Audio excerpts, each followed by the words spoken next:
Excuse me.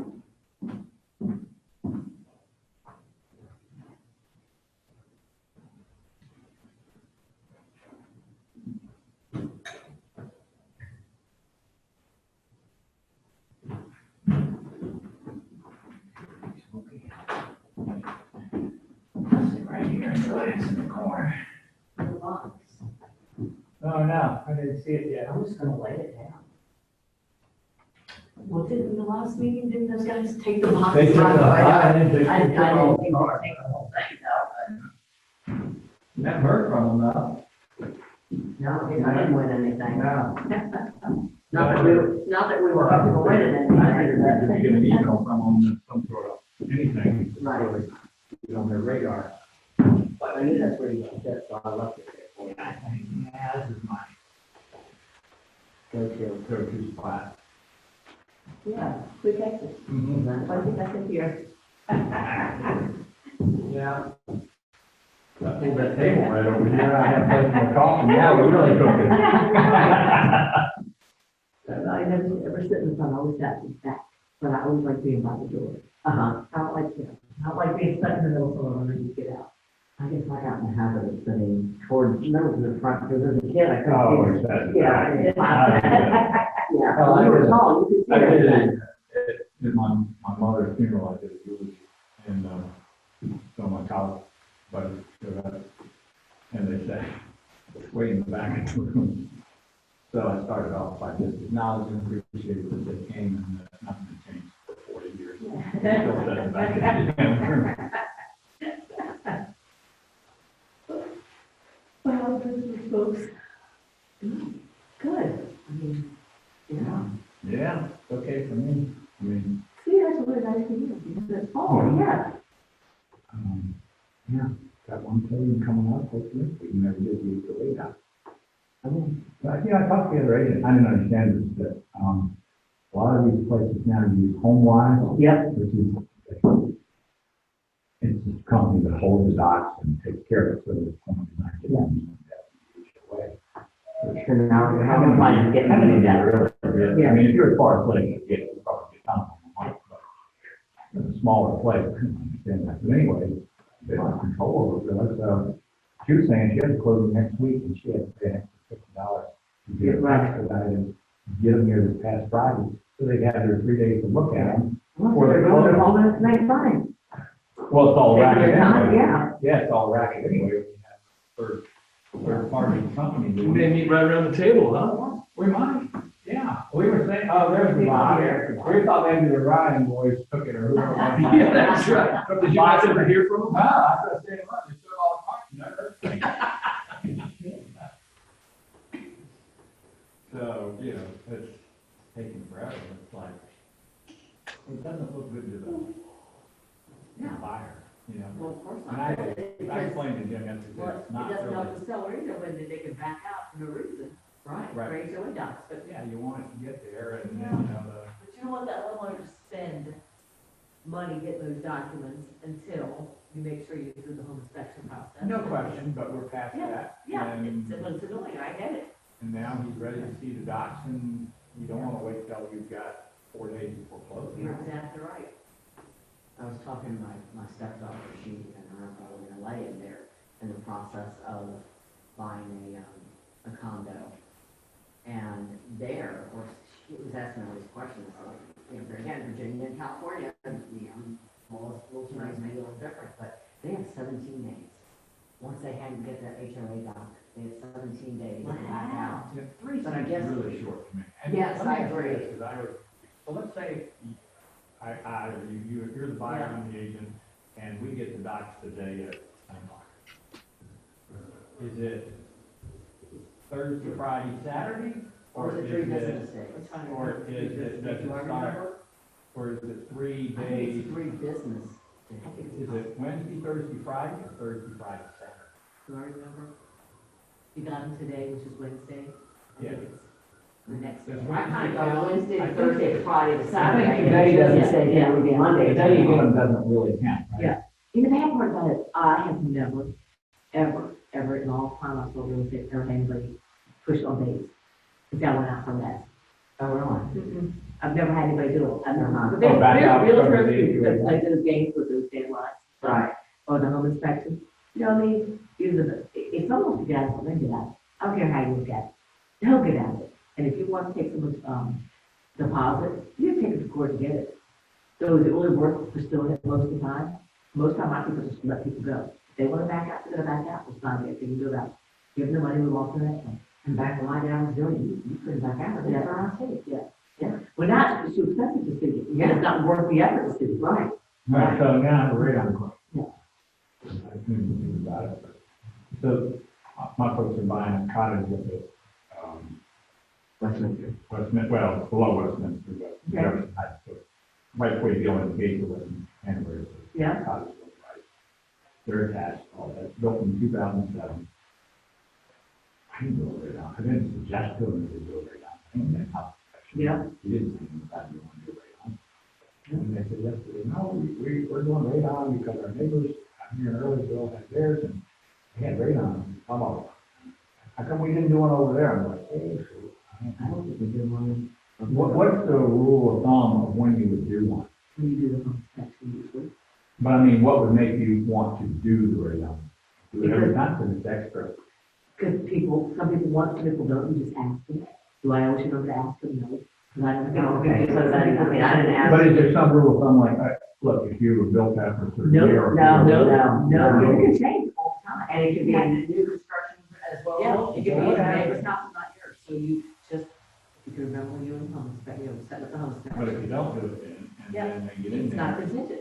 Well, it's like the things they'll pay to have it done, or you could ask them if they have it done, they don't have to.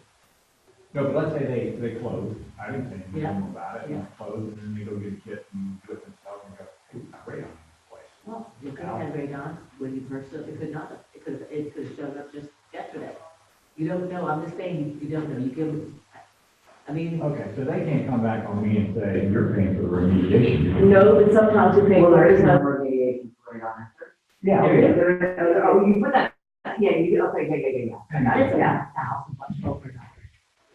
Yeah, I mean, yeah, you're not. I mean, I feel bad, I gotta remember to say you want it, but, Exactly. Is it something that you didn't have to ask you? I mean, I didn't Yeah. ask either, but Yeah, I'm I not even even interested in either. You should probably just do your home inspection, you know, some people check the radar, you don't, you know, not necessarily you can have it, doesn't mean you have to do something if you do. But Right. it's mostly if you have basements, Okay. the livable space in the basement that they do it. It's Some people, they have kids. Got it in the basement, Yeah, attached, attached unit. I mean, would that mean that one would have it as well, or? not necessarily. And when you know, November 30th? I mean, I would, makes you feel better, I would ask them now, when you see somebody go through it prior to. Right, but he came back out, or it wasn't part of the home. No. Inspection. go to that, because it has radar. But, I mean, the people try all kinds of. well, he can get it done Yeah. prior to the home doctor. Morning. I mean, if it's $1,000, it's not. Yeah. Good morning. You don't have to pay for it, you could, I mean, I did things to people. I did something. I did something. Can I get the home? Who do you make contact with Friday? Well, they're two separate, are they not? I mean, they're two. No, he does. Radon. Yeah, well. Maybe not. Yeah. Radon is a radon business as well, so inspection, they're kind of two separate. Well, there's just things to do with radar. Yeah. They don't do remediation. Some people do remediation, they'll do the inspection, but later, they don't go to the inspection a couple days before, and then Come back. And then 3 come days back. later. Yeah. But if you request it, then they don't automatically do it. No, that's an additional Okay. charge. Additional cost. And other special changes that are asking you to, you do radar, I think. But you'll go out there, Yeah. Who does? the younger people's families. Oh, And that's not your going to yeah, exactly. I guess, I'm not worried about it. I've never, ever worried about that.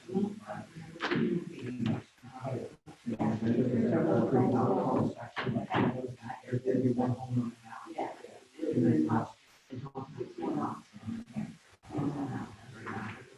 so you guys are all on time. 1, 2, 3, 5, 6, 7. Whose card's going? Going out of your card, Chris? You don't have my card. Are you coming, Jay? You have a card? Yeah, we're doing it first. I am, because you guys are here on time, and everybody, I wasn't exactly on time. everybody, well, we're just starting. And he was bringing. So everybody's gonna win, something here. I love everybody's winning. Everybody's a winner. Yeah, exactly. This Friday, right? Yeah, this Friday. This Friday. 500. You're coming to do our, I already have, I told my husband, I didn't stop it last night to get one. Of course, the payout, the lump sum's only like 4. So I got 5. All right, let's see here. Yeah. Chris did it. $2 lottery ticket Oh, yeah, I got goes to Bart Kelly. Hey, Bob. Congratulations, Bart. you. She won $1 last week. Oh, right. Big bag. $1 lottery ticket goes to John Green. Oh, there you go. 30% of that goes to government. You're welcome. And Conquest, $1 lottery ticket. You feel like a winner already? I've never seen anybody. Almost threw John Green's name again. Another lottery ticket goes to Logan. Congratulations. So, John Updike, Jay Dominic, and Julie Holbrook. 1 out of 3 chances for an actual $5 bill that I just pulled out of my wallet. Oh. And I only got 4 lottery tickets. John Updike. Oh, thank you. I had lunch today. And Julie and Jay both win $1.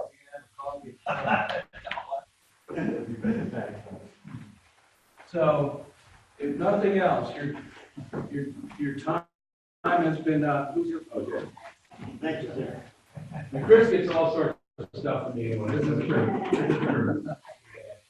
By the way, Chris, why don't you, start the meeting, why don't you just talk about what it felt to rush the field on Saturday night? It was exhilarating. I was a little hesitant at first. I wasn't one of the first people to go down.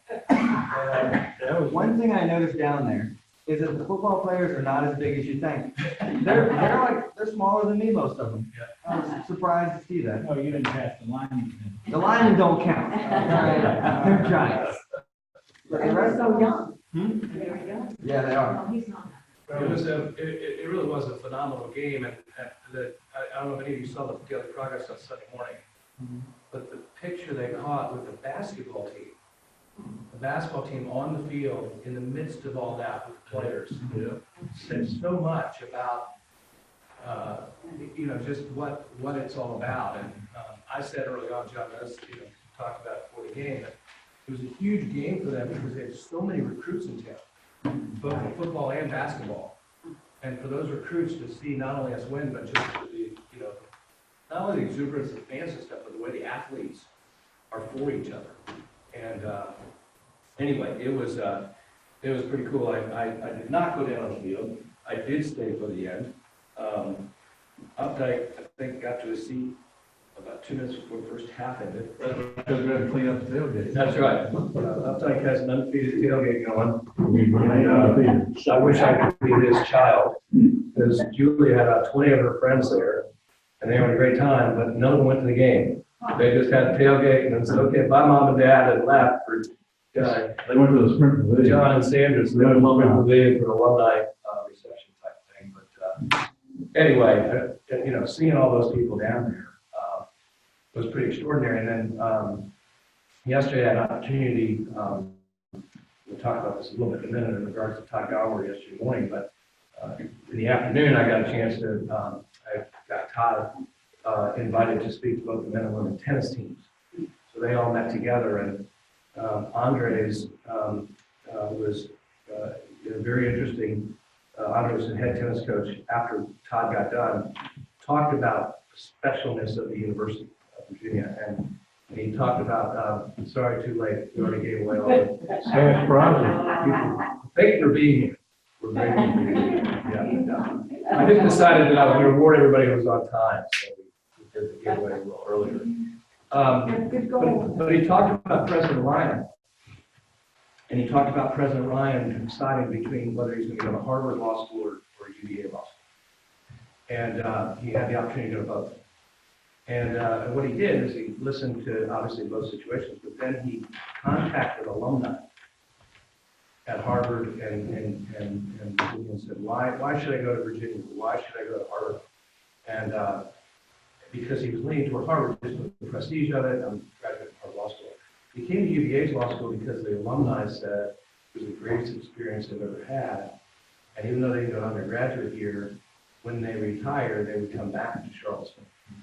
Not only because of the beauty, not only because of the amenities, but because of just the culture and the atmosphere and what it has to offer and stuff. And I thought that was pretty extraordinary. Here's a guy who did his undergraduate work at Yale, I think. Obviously, Virginia Law School, then he went to Harvard to be the dean of the education school. And the reason he came here was for that. It wasn't just about the academics and things like that. So it's just good to hear those kind of things. And when you're out with clients and stuff, to be able to communicate that, because obviously they're done that. And then I got a chance to hear him this past week, President Ryan, this past week at the Big Brothers Big Sisters luncheon. And it turns out, makes sense, he's a runner. And so he and Mark Lorzani are very good friends from when he was here in law school and when he worked at the law school. They became very good friends because I think they said he's running 8 straight law schools. And so my and Mark coaches him, but their families have become good friends. They told different stories and stuff. But the phenomenal thing about Jim is, President Ryan, is that he was at an undergraduate event, and the undergraduate said, "Hey, before I graduate from the university, I want to run with you." Right? And I don't know if you know, there's these lists. There's a list of what you have to do before you graduate or leave Charlottesville for college. And one of them had number 1 at photos. Which, by the way, did you see what happened photos yesterday?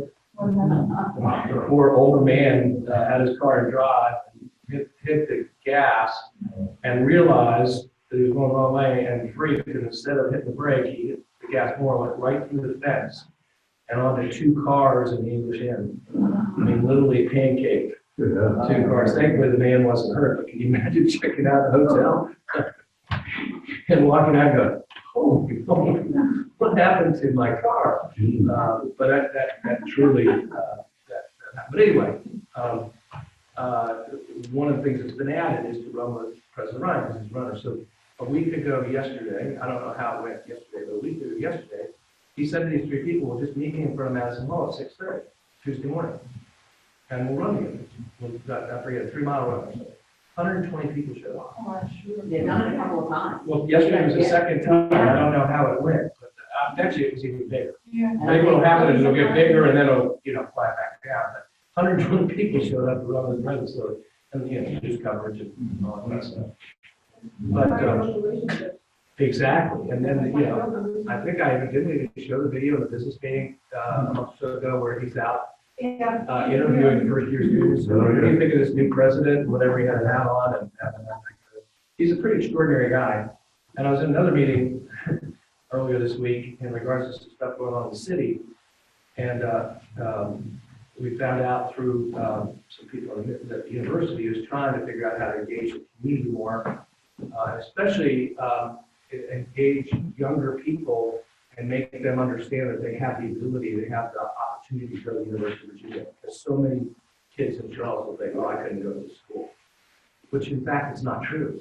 There's really cool little ways that you can make that happen. You go to Piedmont for 2 years, and get a 3.0, and you will automatically guaranteed a spot at UVA.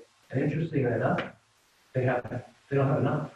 So they're even going down to 2.6, 2.7 because they have to meet a certain percentage of folks. So, but the point being is, when he was the dean of the Harvard Education School, he reached out in the Cambridge area and did this same thing. So we're going to coordinate, that into what some other things that we're doing. So there's just some really cool behind the scenes, under the radar screen kind of things happening that are going to be pretty cool and again, fair and balanced again, New York Times wrote an article yesterday in the paper, maybe you saw that, but about the disparity of education for African American kids and in Charlotte, in the city of Charlotte. Right.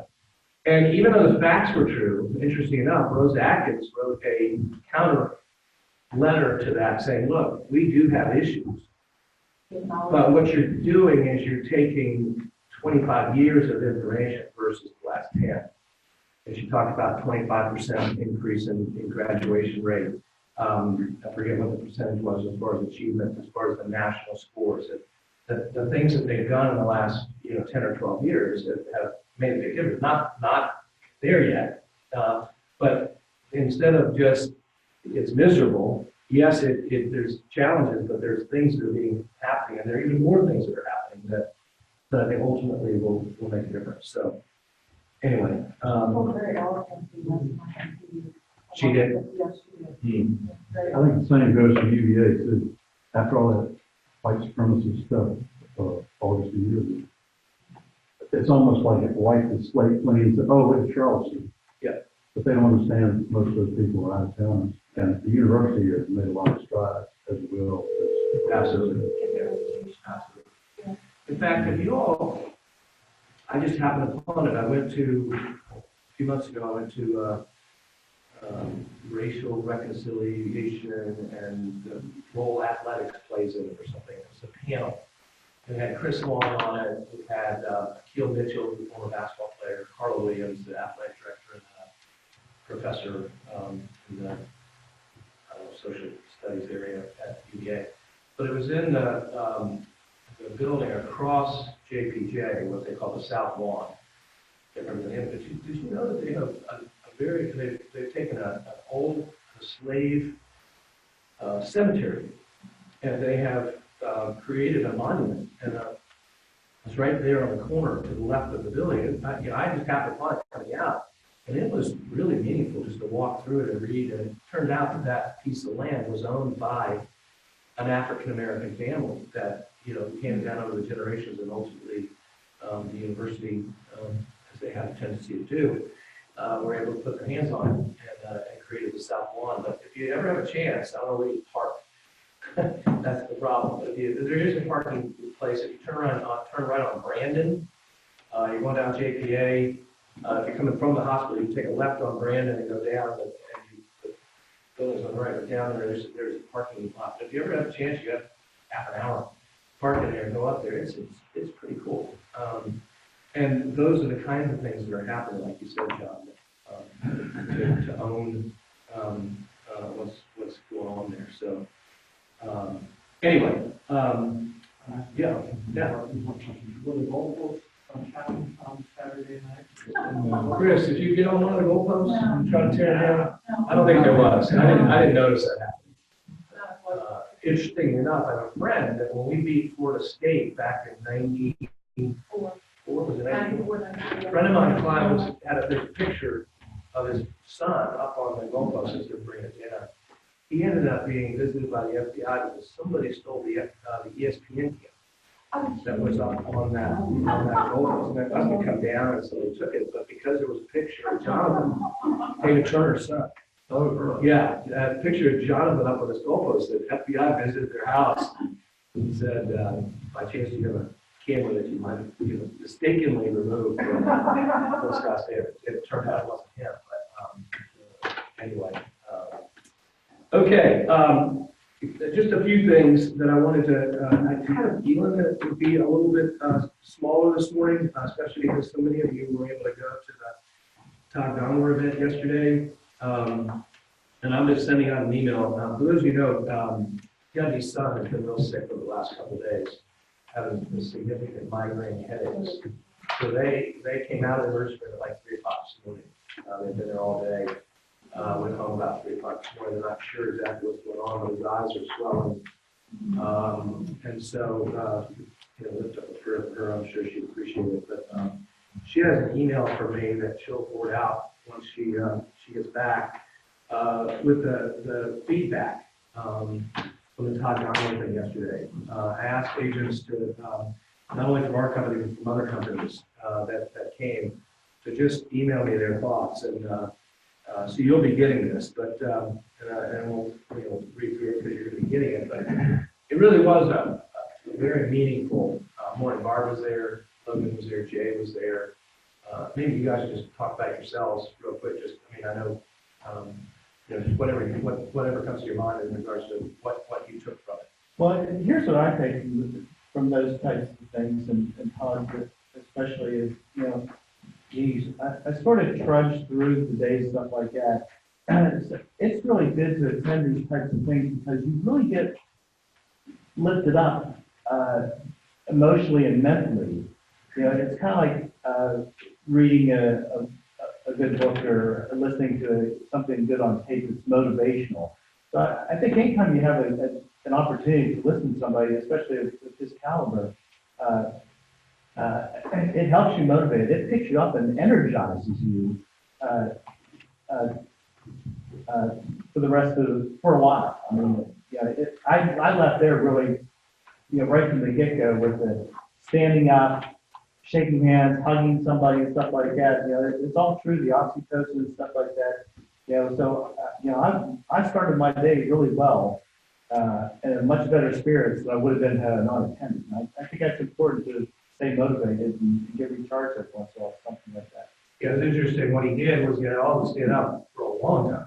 Yeah, I didn't think we were ever sitting back down because he went some different, and I'm going to explain why in just a second. But he talked about this oxytocin, this chemical that gets released that creates trust and empathy and things like that. He said one of the ways that it's created by touching. He said you can shake somebody's hand, you can hug them, whatever. And then he said words, the words you say can make a difference. And so they got us hug people or shake hands, get people, say thank you. That's something that they were grateful for. You're sitting next to me, or you invited me, or whatever. And then the third one was, what was the third one? Yeah. Smile. No, it was Gratitude. Oh, gratitude. Something that you're grateful. And so finally he got to that, and we did that, and got to sit back down. And I'm thinking, holy boy, Todd, you make us stand up the whole time we're here. But the point I want to make is what you said is absolutely true. And what's amazing about it is Todd had about 4 things that were going on in his life that just were pressing on him. And yet he had to get up in front of this group and talk. And I think that's what makes him so special, is that because he is dealing with this stuff stuff just like we're dealing with.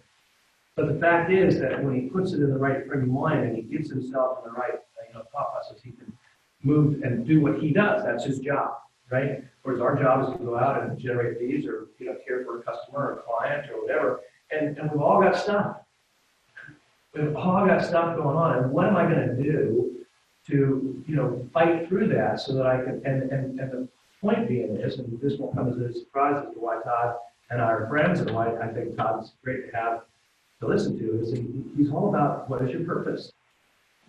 And if you understand your purpose, then you can fight through the challenges and the adversity. And one of the things I wrote down, and those of you who follow me on Facebook, you'll see it today, but he talked about the best is different than being your best, because the best is subjective.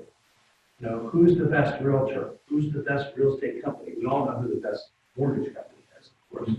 And we know who the best title company is, which they're the best because they paid for Todd to be there and sponsored it. But no, everybody has, is Michael Jordan the best basketball player? Is LeBron, whatever. But only you can determine if it's your best. And what's really interesting, and listening to him talk to the tennis team later yesterday evening, he took that a different direction. He said, I know because I've been there. And we can do this from a standpoint of business as well. I know that when you're on the tennis court and you're practicing, that you think you're practicing at 100%. But I can tell you that I can explain right here, right now, that you're not. And they asked him why, and he said, no, here's how I know. If I was at your practice today, and you're hit the ball across the court with another person, and you think you're 100%, you're not, because 5 minutes later, the coach walks up, who's going to determine whether you're going to be in the top 6 play. and starts watching you, and you're honest with yourself, you realize you've got another year. You got something else that you can, because you want to impress the person that is in control of whether you're going to play or not. And I think it's true about in our own lives, in our work. We think we're at 100% of doing all we can to have the kind of real estate business that we want to have. But in fact, when it really comes down to it, there's probably more that we can do. And so that was fast. So anyway, the best is different than your best. And then you talk about leadership or caring for your clients or your, being feeling, it doesn't matter, personal or professional. You said leadership comes from your words, your attitude, and your behavior, which come from and through one's character. So depending on what your character is what your words are going to do, what your behavior, attitude. He talks about it. He calls it WABs, W-A-B, words, and so he talks about working out your WABs, right? He said, I could do a little bit better with my physical apps, but I'm always working. And I'll move on after this. But then he talked about a choice within the choice. You have a choice, but then you make a choice within that choice. So you have a choice to spend an hour, 5 days a week, trying to generate new business, right? But you might have an opportunity to go have an early lunch with somebody. So we said, hey, let's just go, you got to do it, and I got to work on my camera. Let's go have an early lunch, because it's 2 hours that you've had this lunch. Now, maybe it was a client or whatever, and that's good, but maybe it was just somebody that didn't have anything else to do, so they came in and said, hey, you and I, okay, let's go. So the choice within the choice is, okay, am I going to do that, or am I going to spend the hour that I need to spend to generate new business, right? And his example was, he's, again, at a tennis thing yesterday, he's coaching an 8th grade basketball team, and he had always committed not to yell at the youth officials, the referees. So I wish I had made that commitment, because I made an idiot of myself many times. So he would walk with his hands behind his back, and as he got madder and madder at officials, he would start pressing on his fingers. He says he's pretty sure he broke 2 or 3 fingers in the years that he coached from pressing. But finally, his 8th grade game, this guy, he just got enough. This guy was awful. They're down by 10 with 20 seconds left. It just turned out that the ball ended up in his hand. And the one official's right here that he could just hand it to. The official was mad, was across the way, not paying any attention. And his first reaction was, I could hit him. And who cares? It's my last game. My son's going to high school. I'm not going to coach anymore. This is my opportunity to just pelt this guy with this basketball. I'll never know where it came from or what happened. But the choice within the choice was, no, out of character. He said, yeah, I could do that. Yeah, maybe it would make me feel good for a minute. But then I'd be mortified, right? And ultimately, he just handed the ball to the next person. And I may have told you guys this story before, but I didn't forgive me, but it hit me right between the eyes, because when my daughter was playing travel basketball, I was refereeing high school and college basketball at that point, so I thought I knew the game pretty well. So that meant that I needed to help those officials. When they didn't quite see it the way that I saw it from 14 rows up in the stands. I'll never forget this. I'm in this little gym.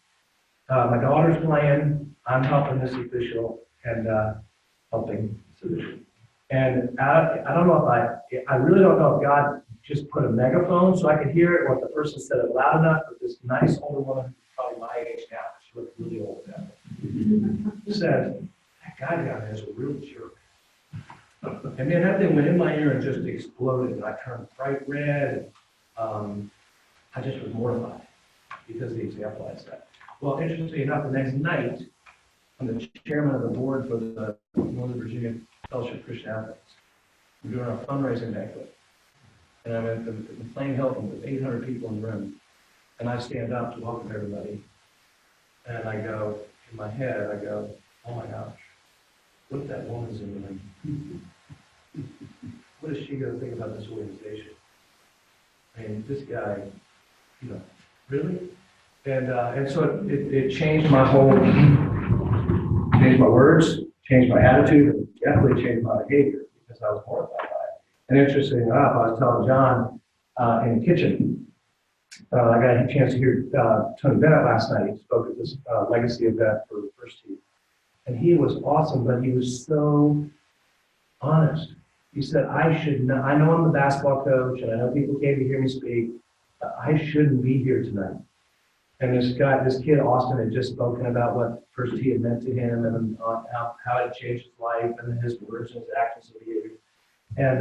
And Tony said, when I was in fourth grade, I wish I had First Tee. Because when I was in fourth grade, I was playing golf with my best friend. And we were very competitive even back then. And we were playing with his dad and we were playing with the priest from the Catholic Church. And we got to this hole, it was par 3, and I hit him with sand trap. And then when I went to hit it out of sand trap, I didn't get out of the trap. I muffed the shot. And the second shot, I hit on, got on the green, and I two-putted it. And I didn't think anybody saw me do it. So when the father, the priest said, Tony, what was your score? He said, put me down for a 4, Father. His buddy goes, I saw you miss that shot in the sand trap. He goes, put me down for a 5, Father. And from the green to the tee box, he walked with the priest and he said he felt like he was in his own confessional. Well, I'm so sorry. Whenever he said, if I had First Tee, maybe. And then he talked later about a friend of his trying to make the pros, and he was caddying for him. You didn't understand that, caddy, that kind of thing. They're walking to the back of the green looking for his friend's ball, and he steps on the ball on the back of the green. And he's like, what do I do? Do I say something? Do I just, not worry about it, whatever. Well, he ends up finding his buddy's ball. And then the competitor, the partner, comes and goes, crap, look at the lie that I got.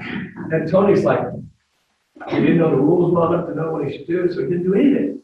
So after the match, he says to his friend, this happened on that green. He's like, oh my gosh, he definitely should have said something. He said, I didn't know. So anyway, at the end of the talk, they gave him a First Tee golf shirt. And Tony goes, I don't think I'm worthy of wearing this shirt. After these stories, you're still going to give me this shirt.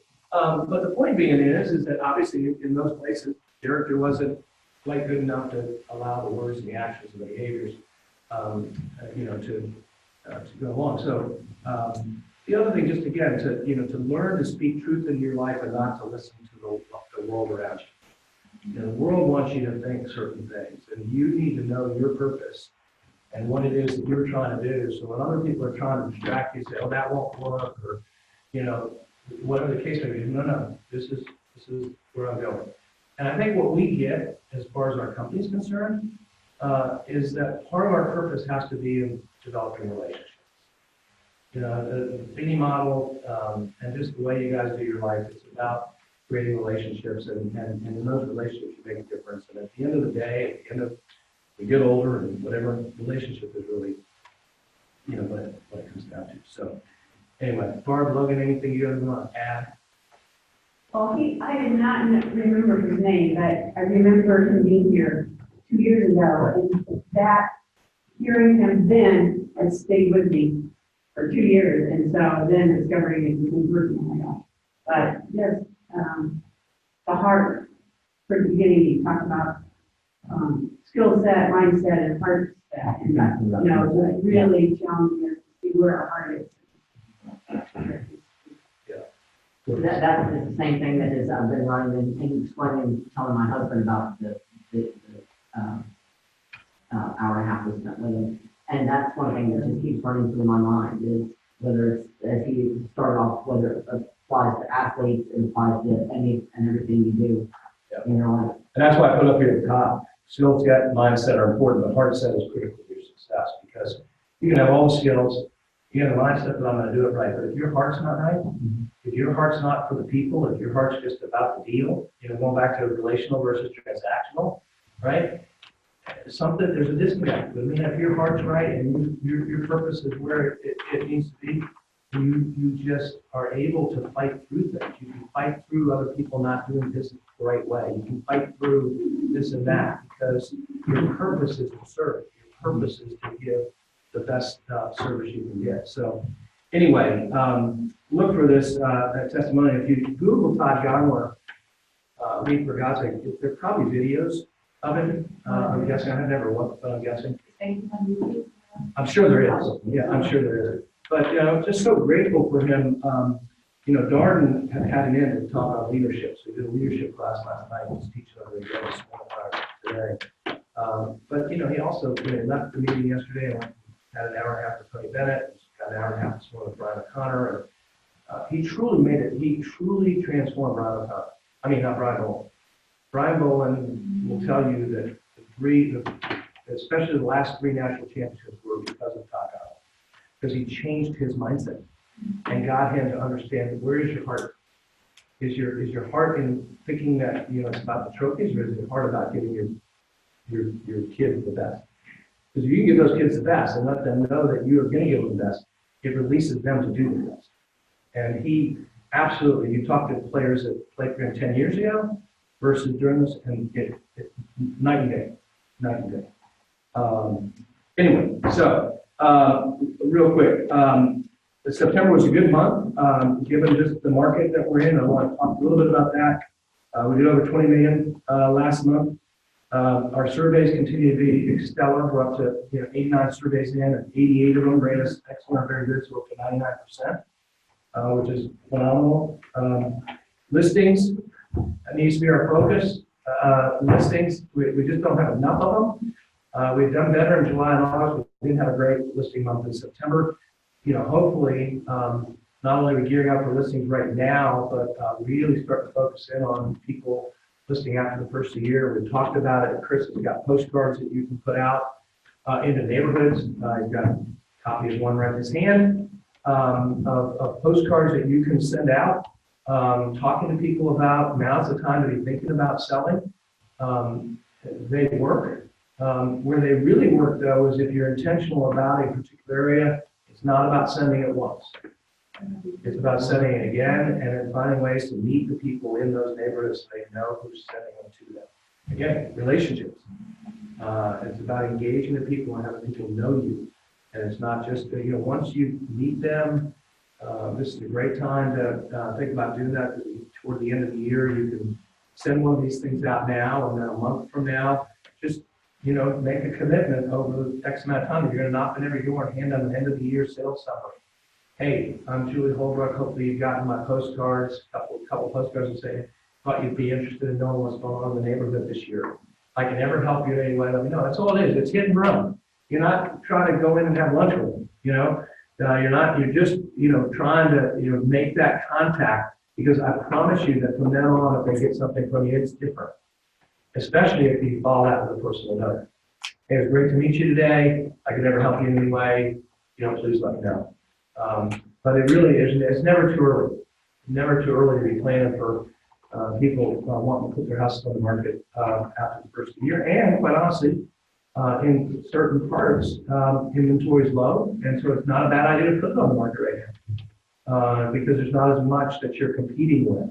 Now, in other areas, and I don't know if you've had a chance to read yet the third quarter market analysis I did that we've just sent out.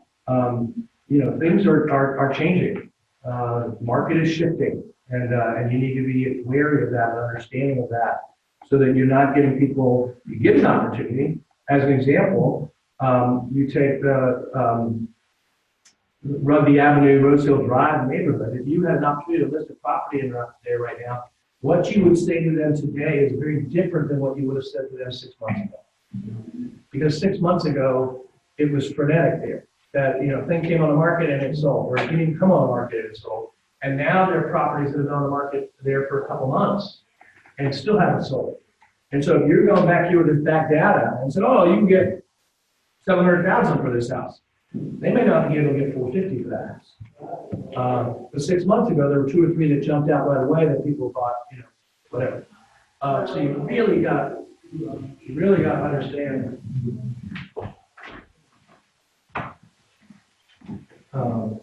You've really got to, understand the market and really be able to give people the right information so that they can make an educated decision. The other thing that you can get with this, and hopefully it's online today, is the car leaders were on my radio show Saturday. And we talked about these things, so you can actually, I'll try to get that out to you, and I'll see if it's there, and I'll add it to the business meeting agenda when I send it to you electronically. And you'll have that link as well that you can send to people. And I'm also going to have, when Debbie gets in, she's going to send you not only a link to this, because Chris gave it to me this morning, not only a link to this, but also a link to the new newsletter. Chris and I made a decision this morning that we did the thing on what sellers need to know about selling their house. we changed it this morning. The rest of the newsletter is the same, but we changed it to the market analysis because we felt like we waited till November.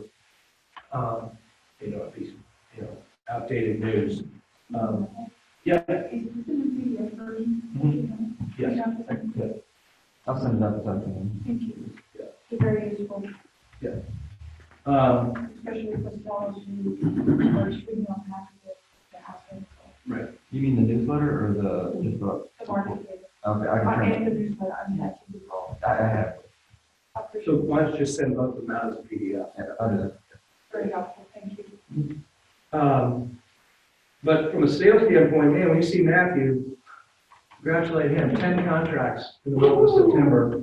I think a couple months ago, we celebrated them having the best month they ever had. I don't think they quite hit it. I think they missed it by a tad, but Matthew had 10, Jerry had 4, Gavin with 3, Bird with 3, Susan Stewart with 2, and then Bev and Jane, Anne Marie, Tom Linkus, Caitlin, Steve, Marianella, Captain Mark with Jim Bay, Jan, Keith Yona, John Uptake, all had 2 or more sales. So really good month for the month of September, and grateful for what you're doing.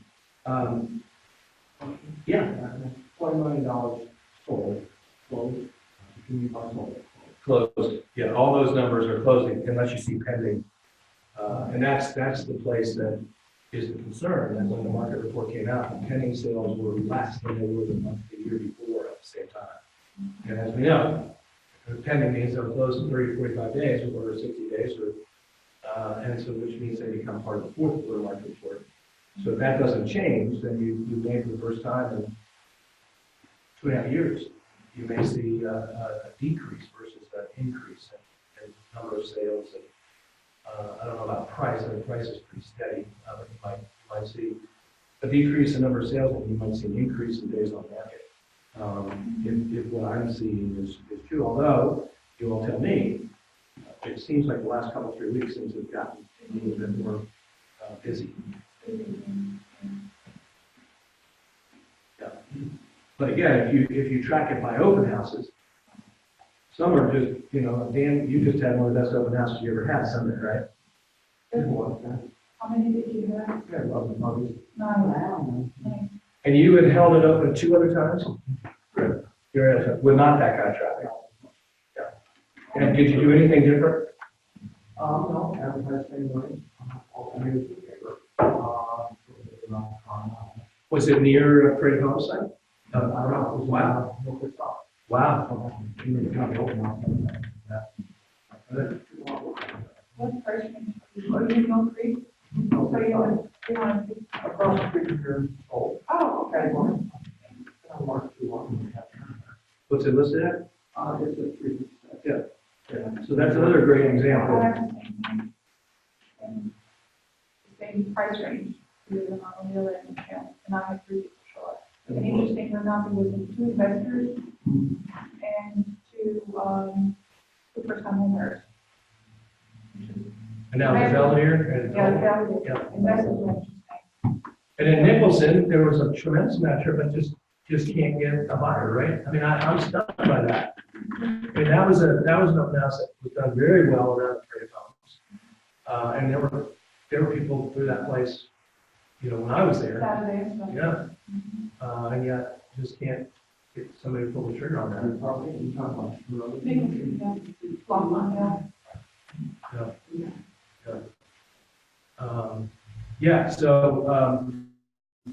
What I want you guys to be thinking about, because we're going into obviously November in business planning. I've got 2 sessions set up, one for November 15th, one for November 29th. And what we need to really think about is, where are you focusing your marketing efforts? Are you focusing on them in the right place? Get the kind of business that you want. Part of it's obviously sphere of influence, part of it may be geographics, and part of it may be price. It's also much focusing on listings, we're not focusing on buyers. All those things come into play in regards to planning out what it is you want to do with your business in 2019, as far as that's for me to say. Yeah. If I could add something, one thing that Keith has found this weekend that, so many people are wanting first floor masters. And And so if you connect with a builder, that's that. Yeah, no, absolutely. Yeah, absolutely. And again, as far as marketing efforts, there are neighborhoods that are built that have predominantly first floor master bedrooms. Why not send something out into those areas and say, there are buyers out looking for first floor master bedrooms. If you're thinking about selling, now's the time. There are not enough of them out there. You know, so Dunmore Gates or Dunmore Forest or Spring Creek Villas, or there are a lot of them. Just look around and find the ones that, you know, have a lot of those, and that's where you send the information into, because there is a demand. That's it, that exactly, great good point. And, you know, it's interesting that, again, last night, it's hard for me to believe that Tony Bennett has, this will be his 10th season at UVA. I mean, I feel like in some ways he just got it, right? And it makes me realize how fast the years are going. Unfortunately, I had my physical last week, and for the first time, my doctor said, at your age, he said, I never want to get those three together.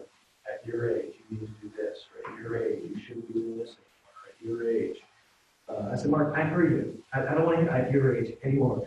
But I just couldn't believe, you know, 10 years. And then think 2019, you know, this coming next month, I've been here in this situation for 13 years.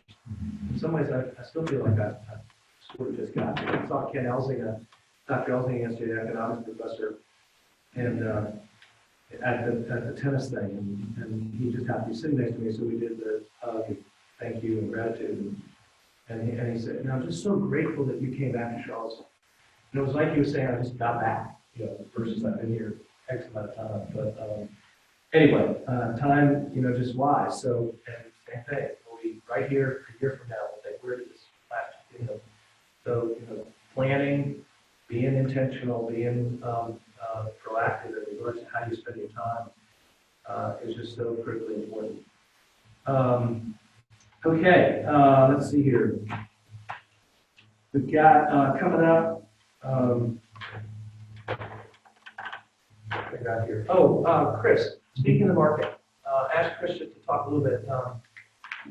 I had lunch with the Ryan Home people a week or two ago, and we were talking about different things. And you know, even though they weren't really going that way, my mind went there immediately.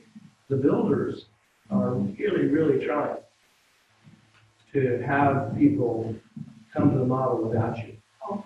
Not just Ryan, Craig, Stanley Martin, I'm not, you know, just take them all, right? They want your business, and they want to come in, and they want to talk and cooperate and stuff. But their marketing efforts are online now, driving people to the model.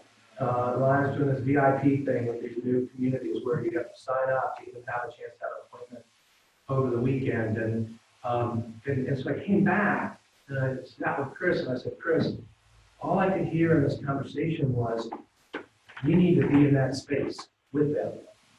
How do we go about putting ourselves in a position where people know that Wood Wheeler have agents that can help? That they shouldn't be going to the model first. They should be contacting realtors. So we just started. But Chris, if you want to talk a little bit about what we're trying to do to be in that space and then hopefully generate more business toward you guys, I'm going to let him do that. So me and Michael brainstormed a bit, and a couple things we decided to do is I've created a new construction page on our website. There's two pages actually. There's one that just lists reasons of why using a realtor is beneficial to buying new construction. I'll send that. I guess I'll send a big email out this afternoon, like the PDF and this and stuff. And then it's got a new construction listing and search page, so you can search just for new construction listings. The main reason I did that is just so for SEO purposes, when people search new construction jobs, hopefully will boost us up on the first page instead of just being Ryan and Zillow and those ones. Another thing I started last week was a Facebook ad campaign. It's the same message about why to use a realtor and the benefits, and it's targeting people specifically who have liked or interacted with the builders in the area, like Ryan Home, Stanley Martin, Atlantic Builders, Craig Builders, so on. So hopefully that will get in front of those people. Even if they've already bought a new construction home, they might buy another one. It's good to get in front of them. We're going to do a daily progress Sunday ad next Sunday with the same message. And And then we got, an article section coming up in the upcoming newsletter, benefits of using a realtor for new construction.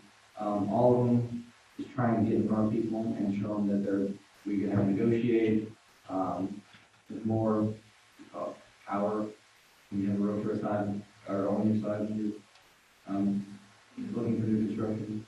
So I'll send those out, you can look at them. And then, anything else, any other ideas, would be very beneficial. Would it be helpful to have all of us who actually sold new construction and represented a buyer, maybe try to recontact our buyers and encourage them to speak about the experience? of what they Yeah, had? testimonials would be awesome. Testimonial. Yeah. I've got 2 new constructions with Southern Development right now. And that company was listed in either one of the comments. But Frank Ballard, to me, encourages us realtors to come to the new construction table. And, in fact, one of them that I've done, construction at Old Trail will become Southern Development's new model. Because the people that are leasing Southern Development, the current model, one moved in January. So the transition will be from 9 months to the next one. And then they'll build another one in the new section of Old Trail. And part of what I'm saying is, Frank sends a card out with a gift card. I've gotten 2 to the Fitzroy. And to me, that's a way of, the Fitzroy, there used to be on the downtown mall, but it used to be, Restaurant. Blue light. It used to be blue light now, it's Fitzroy. So, I'm very impressed with, Southern Development, Frank Ballard. And on the other one, in the villages of Nahor, my client is getting ready to retire at the end of this month. And instead of closing in December, he's allowing them to close the first few days of January so he can save money on, he's paying cash for the house, on some investments that he's had to liquidate. So to me, that's a good way of accommodating whether it's the client or us realtors. And I'm very impressed with Frank Ballard's organization. And I think it's also for us to really be helpful enough when we have a buyer that's going to not only speak about representation as far as resale is concerned, but also be able to help walk them through the steps of, yes, you have the right to be represented also in construction, to be an advocate for the fair message. I think it's helpful. The main thing I see, Michael sees, what we've heard, their traffic for open houses is pretty phenomenal. Like, they have events, and they have a lot of people. Like Ryan Homes. New homes. Yeah. New homes with the models and the opening events and stuff. And from what I assume is most of those people are unrepresented. I mean, they might be people on who look. But I don't know the percentage, but probably half or more don't have an active realtor on the side. So the main challenge is trying to connect us with those people. So hopefully some of these things will help. But any other suggestions and thoughts? I just don't know the construction, so any questions, did Come on, John. Come on, Tony. Well, if I could get out of this meeting, would it be mentally, if I'm a buyer and I think, gosh, if I go to my home and work directly with the builder and cut the realtor out, I'm saving money, when in fact, I know that, but I'm assuming the 6% is already built into 3%. The 3% is already built in, but a buyer doesn't really know that. So what they're saying, is there a way to address the idea that you're not really saving money by cutting the realtor out? That money's already in there. That's the article that I've written that talks exactly about the math and all that. That any business person would resolve is not going, if 60% of the houses sell with a realtor, the commission's built into the base price. And most of the builders are, there are exceptions, but most of the builders do not change the price whether there's a realtor or not. Right, that's what I'm saying, but a buyer maybe doesn't really. No, that's right. That's why they So you might as well get The somebody. closing costs too, they get it with the closing costs. Use my mortgage company, use this, it will take care And yet again, that's the reason why they need you, because I can tell you, and Jay can tell you that, there was a buyer that bought out, some development, and I agree with you. And I would say that's true about most of I'm not saying that any of the builders don't want us there. I'm just saying they want you to bring their people, but they're trying to get to them before you do. That's my point. I'm sure that whatever the percentage is, Yeah. or 50%, 40%, I mean, if they're paying, let's just say 40%, 3% to a buyer's agent, in reality, they're saving money at a 60% rate. Well, it's how they increase their profit margin. If they don't have to pay Right, it. right. That's ultimately what they True, do. so, And they can absorb the closing costs. But if you take 10 houses at $400,000, that's $4 million. And 3% of $4 million is $120,000. And let's just say it's 50%. 5 of the 10 sell the nation. That's $60,000. Agree with me? You divide that by 10. That's $6,000. That's in the base price. I can promise you. If they know 50%, that's $6,000 is already in the base price. And and it's real easy. That's a real easy to sit down with the buyer and just write it on a piece of paper. And they'll go, oh yeah, that makes sense to me. But there are other things, and Jay can tell you, he represented a guy who bought a house with Southern Development. They wanted him to use their lender. They wanted to use their closing. Yeah. They used Charlottesville settlement. They used move-in mortgage, and they staged money. Even though they were going to do a closing cost credit, what Jay could do as far as the quote, and what Charlottesville settlement can do as far as the title insurance quote and everything, they actually saved money versus the credit. But you have to be there to tell them that, because they're there themselves. They just kind of go along. Okay, I'm going to do this. Whereas if you're there with the knowledge, I didn't even hold my nose, I mean, pull the nose.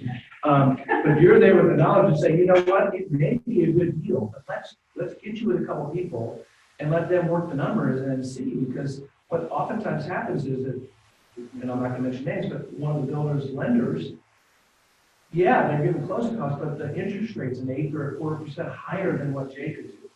And that's correct. I had it happen to my client. And Exactly. I got in the end too, the one that did it. But at the end, but what John's saying, the buyers don't know that unless we can be in front of them to tell them that, and that's why we're trying to do this now.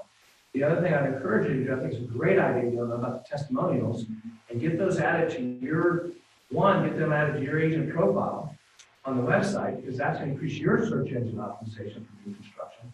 Plus, we can create another page in that new construction with the testimonials of what people are saying about why they were glad they used when we were in the middle of that, and that's going to increase it. But your agent profile is so important that we're driving people to the web, to roybuilder.com.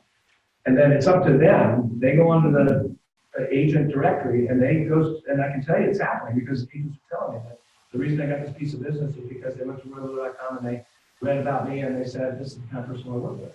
So you want to make sure your agent profile is communicating the kinds of things that you do and how you do them, so that they'll have an opportunity to choose you. The other thing I think is important to also let the buyer know, if you are planning on visiting certain builders, I may not be able to come with you right away, but I will go in and register you, and are you okay with that? Because once you're registered, I think the registration is to be valid for about 30 days. And that gives you the opportunity to kind of develop a relationship and then, of course, find out that they really show from that development. At least you have to be. The best way to get that buy-in is when you talk to your buyer and you find out what price range they're in, and you find out if they're interested in you. You have this conversation that I can help you with that. You want me to be involved in it, it's still not going to cost you anything. I'm going to be involved in that. And then if it's okay with you, this is where you can buy in very easily. I'm going to go and get information in the communities that I think you'd be interested in, and I'll send it to you. And they say, Logan goes, well, yeah, that sounds great. So then you go to Old Trail and you go to these places and you register them, and then you take the information and send it to them, so that there's not a situation where you have a buyer that says, wait a minute, I didn't tell you to register me. Why is your name on the card? No, don't you remember? I told you I was going to go out and figure out which communities are best and send you information. So I wrote my name down at that point. So you're getting a buy-in to them. Yeah, I'd love for you to do that. I'd love for you to be the source of the source, right? So anyway, any other ideas? Go ahead, Alan. Right, number one, and in the case of Thursday night at the cafe, he said that their number on, realtor representation on contract is about 50% last year. Not low, but low, everything else is happening. So it's like, oh, right. I don't want to put on the new plan, have new plan. They have the older sales rep, so I'm going to ask, to the property, what can I do to get you the right contract? Yeah.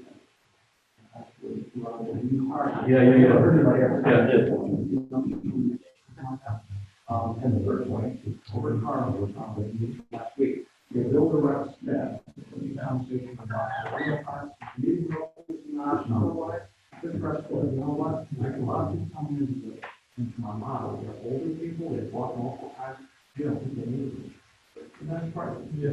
Yeah. So there's lack of education. At the Absolutely. moment, knowing what they're actually doing. Yeah. That goes back to. Okay, real quick, thank you, great feedback. Can you look? Berman's world trying to get back into that. I recognize him. This is that the same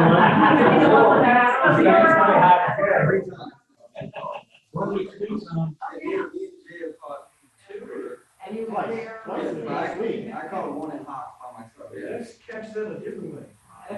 Between the eyes. Well, we were gonna try to kill him, but, John's, punter broke. Hey, can I just, Yes. 1 minute? Yeah. I don't want to keep John from the new construction deal any longer. Women's Council Realtor Moving Mortgage this Friday at 9:30. Got PhD coming in, we got a couple other moving mortgage things, touch on that. You've seen the flyer going around, RSVP It's on the agenda. Okay, yes. Lunch Learn next Thursday, It's on the agenda. on the agenda. Chili Cook-Off next month. Not on the agenda yet. November 16th? November 16th, 5 o'clock. We want a lot of people to turn out. This is a benefit for Toy Lift. We've got some contestants. If you have a chili you'd like to enter, we're more than happy to accommodate you. I'd like to have somebody other than me be involved. We get enough people, I don't have to. And believe me, you don't want to go up against me, so you'll have a better chance of winning. The more entries we get, and then I don't have to cook my chili, which is the new one. So that's 5 o'clock here? 5 o'clock here. And on the agenda, just because it just happened this morning, the next wine blending will be November 6th at 5 o'clock right here. Election day. Election day, right. And so we'll blend some wine and then go drown our sorrows. Either way, whichever way you want to go.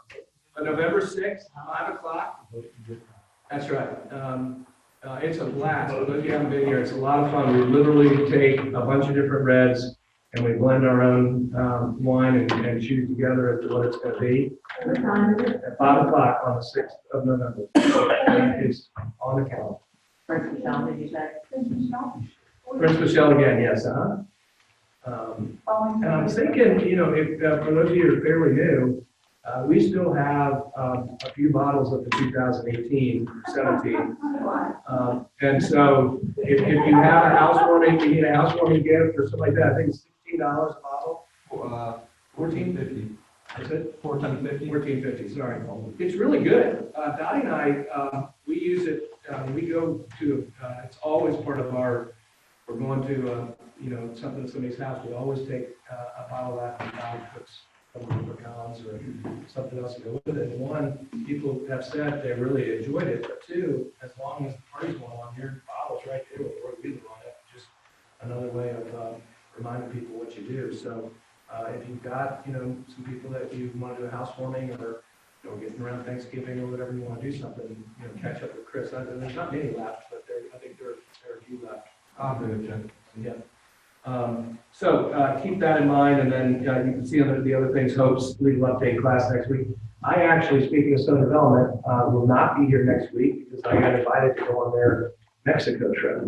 Oh. Yeah. So they take a bunch of realtors each year on a trip if they sell 2 properties, and because of my support of them and that kind of thing, and referring business and stuff, they invited me to go. So Dottie and I are going to go hang out with some of our competitors and get a chance to build rapport with them and gain credibility with them and show them that I care about them.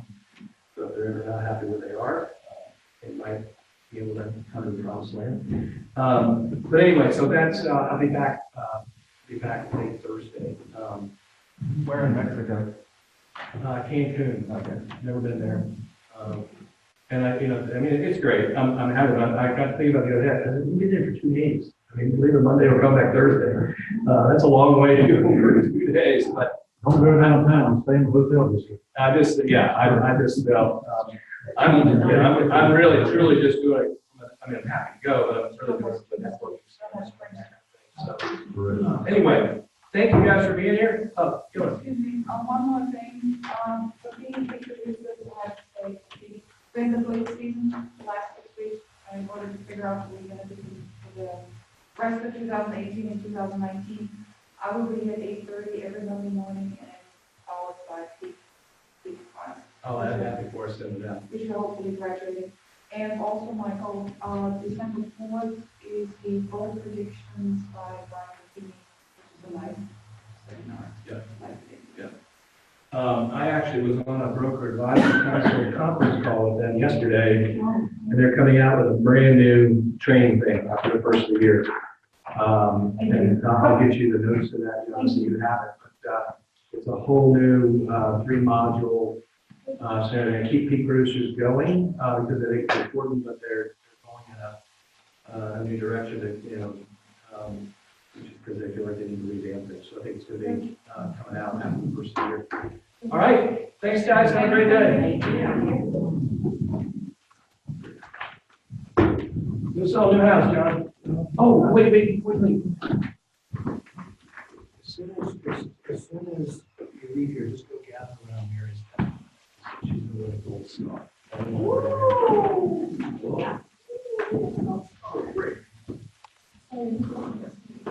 Yeah.